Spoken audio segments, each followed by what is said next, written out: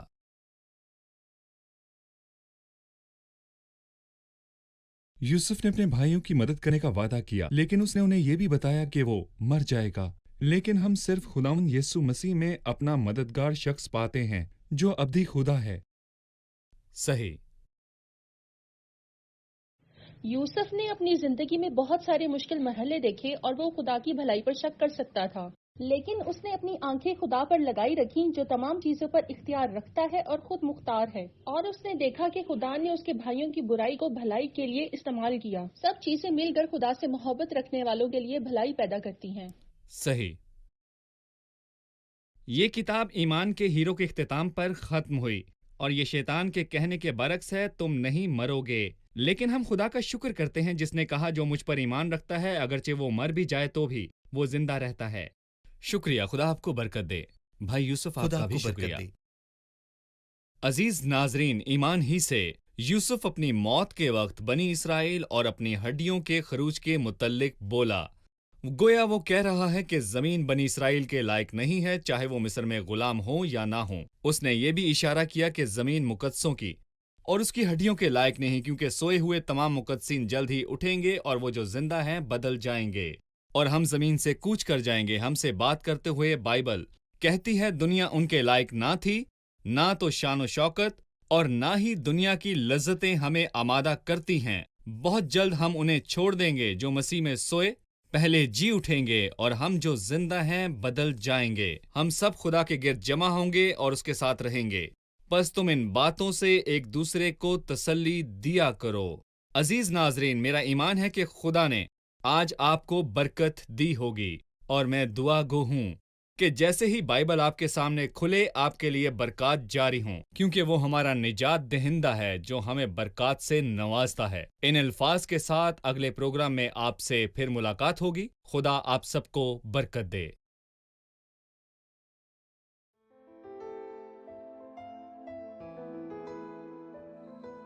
تیرا کلام رہے گا قائم پہاڑ جب نہ رہے خدایا. تیرے منہ کی ایک بات بھی ٹلے گی نہ چاہے کچھ بھی ہو.